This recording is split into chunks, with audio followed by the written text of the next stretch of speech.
So some fun facts about me is that I'm the youngest of 5 siblings. One of them is my twin brother, whose name is Emmanuel.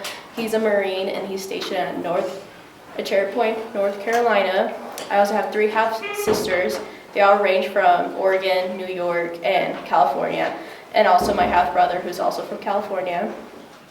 So to start with this, I have a memory verse, which is Jeremiah 29:11. For I know the plans I have for you, declares the Lord, plans to prosper you and not to harm you, plans to give you hope in the future. So this memory verse has made a significant impact in my life. This is because through trials and tribulations, I knew that everything will be okay. That's because of my growing faith and trusting in God. So I was raised in a religious household, as my family and I went to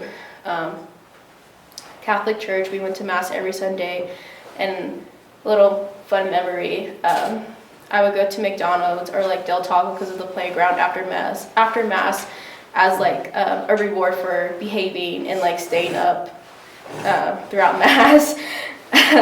So it was until the age of 7 or 8 when we left the church and went to a Pentecostal church. That was when pretty much my faith journey has started. As I went to Wednesday and Sunday classes and service, I knew the stories of the Bible. I was able to recite memory verses, and I also got a medal for knowing the 10 Commandments. So that was pretty cool.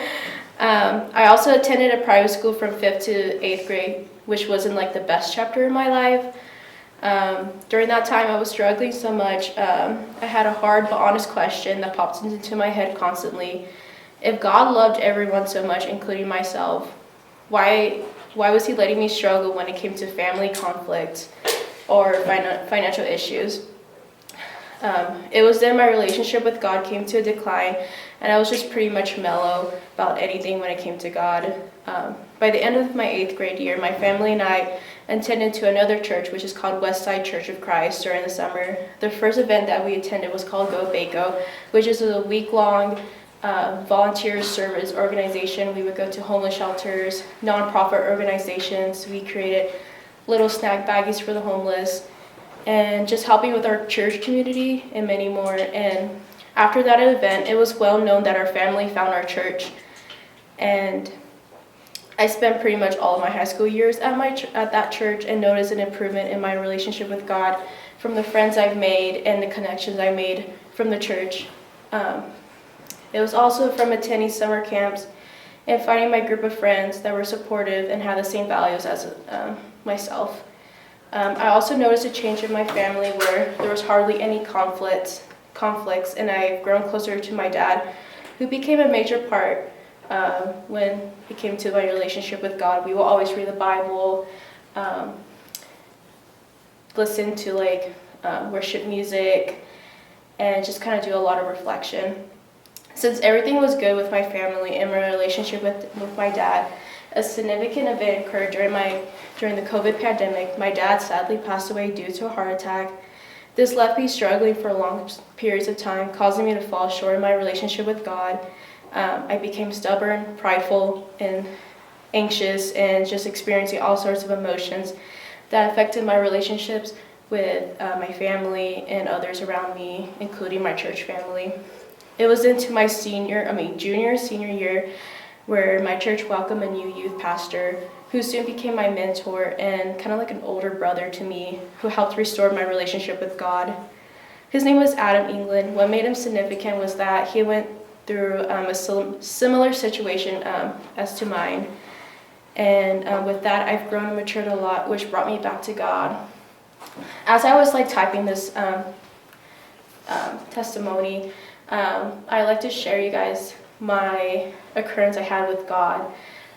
It was my second year of college. I went to my car and I was just kind of reflecting on my old habits and my decisions I made. And I looked at the mirror and I looked at myself and I was like, Gallie, what are you doing? This isn't you.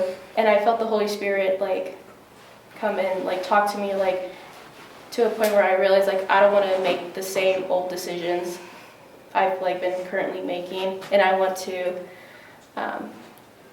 start a new chapter in my life and become a better Christian for myself.